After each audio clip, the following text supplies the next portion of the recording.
Doctor سعید اختر راج کی والدہ محترمہ کا ہوا انتقال۔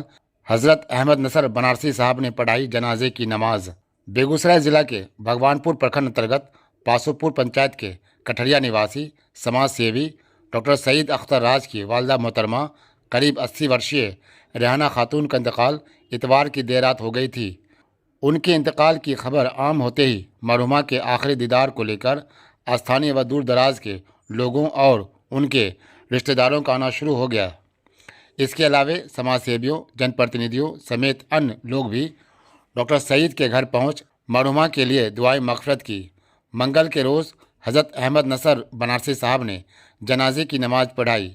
مرحومہ کی تدفین گاؤں کے ہی قبرستان میں کیا گیا۔ جنازے کی نماز اور مٹی میں سینکڑوں لوگوں نے شرکت کیا۔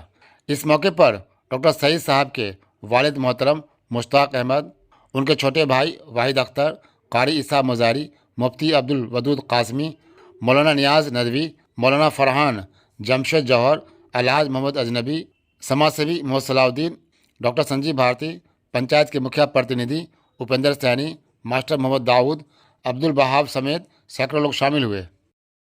مٹی کی خاصیت اوپر پھینکیں گے نیچے آئے گی، اس لیے ہم لوگ زمین میں اکڑ کرنے چلیں، بڑا بولیں انشاءاللہ آپ عاجزی کے ساتھ انکساری کے ساتھ دنیا گزاریں گے تو مرنے کے بعد لوگ کہے گا بڑا اچھا آدمی تھا، بڑا پیارا تھا، بڑا نیک تھا، بڑا عاجز تھا۔ یہ بول آپ کے لیے مغفرت کا ذریعہ بن سکتا ہے، یہ بول آپ کے لیے ایصال ثواب کا ذریعہ بنے گا۔ اس لیے میرے بھائیوں، دنیا میں ہر چیز رہنے والی ہے۔ انسان کہتا ہے میرا نام، ہم نام والے ہیں۔ اللہ کی قسم، انسان جیسے آنکھ بند ہوتی ہے لوگ کیا کہتے ہیں؟ جنازہ۔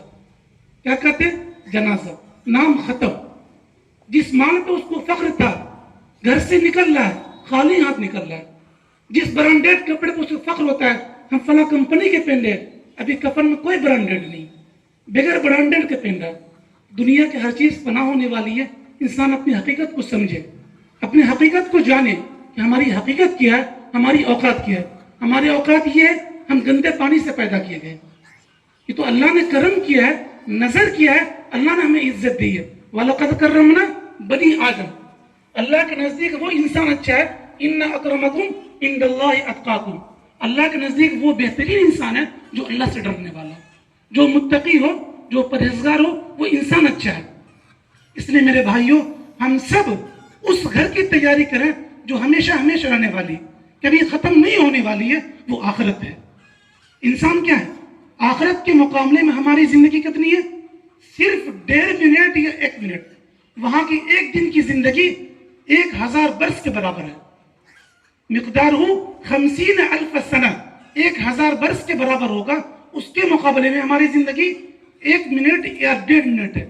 اس 1.5 منٹ کے خاطر ہم اپنی اس زندگی کو ختم کر دیں جس میں ہمیشہ ہمیشہ رہنا ہے۔ جو دل چاہے گا، جو طبیعت چاہے گی، جیسے چاہے، جس طرح چاہے آپ وہاں رہ سکتے ہیں۔ اس لیے انسان کو وہی عقل مند ہے کہ جو مرنے سے پہلے مرنے کی تیاری کرے، اس کی فکر کرے، اس کی سوچ کرے۔ یا ایھا الذین آمنوا قوا انفسکم واہلیکم نارا، اے لوگو، اے ایمان والو، اپنے آپ کی فکر کرو، اپنے گھر والے کی فکر کرو، اس آگ سے جس کا ایندھن انسان اور پتھر ہوگا۔ اس لیے میرے بھائیوں، ہم سب اپنی بھی فکر کریں، اپنی اولاد کی فکر کریں، اپنی نسل کی فکر کریں کہ ہماری نسل ایمان پہ کیسے باقی رہے، جنت میں جانے والا کیسا بن جائے، اس کے لیے فکر کریں گے انشاءاللہ۔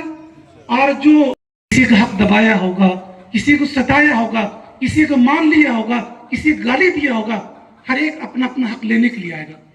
لیتے لیتے یہاں تک نوبت آئے گی اس کے پاس نیکیاں ختم ہو جائے گی، اس کے بعد بھی لوگ حق والے رہیں گے، کہے گا پروردگار عالم میرا حق باقی ہے۔ اللہ پاک اس کے گناہ اس پہ لاد دیا جائیں گے، اور لادنے کے بعد اس کو جہنم میں ڈال دیا جائے گا۔ تو سب سے مفلس انسان وہی ہوگا، سب سے غریب انسان وہی ہوگا، نیکی کے باوجود بھی وہ اس کو جہنم میں پھینک دیا جائے گا۔ اس لیے ہم سب اس بات کا عہد کریں، ارادہ کریں کہ نیکی زیادہ نہ ہو لیکن کسی کو ستائیے نہیں۔ حتیٰ کہ کہا گیا ہے یہ جو بھی لاش ہے، مردہ ہے، اس کو بھی تیز نہیں لے کے دوڑو، اس کو تکلیف ہوگی، اس کو تکلیف۔ جب مردے کو تکلیف دینے سے منع کیا گیا ہے تو زندگی تو اس سے بدرجہ اولا۔ اس لیے ہمارے رشتہ دار ہوں، پڑوس ہو، جو بھی ہو اس بات کا ضرور خیال کیجئے کہ آپ کے ذات سے کسی کو تکلیف نہ پہنچے. اگر خدا نخواستہ پہنچ گیا معافی مانگ لیجیے. اللہ کی نگاہ میں معافی مانگنے والا چھوٹا نہیں ہوتا، بڑا ہوتا ہے.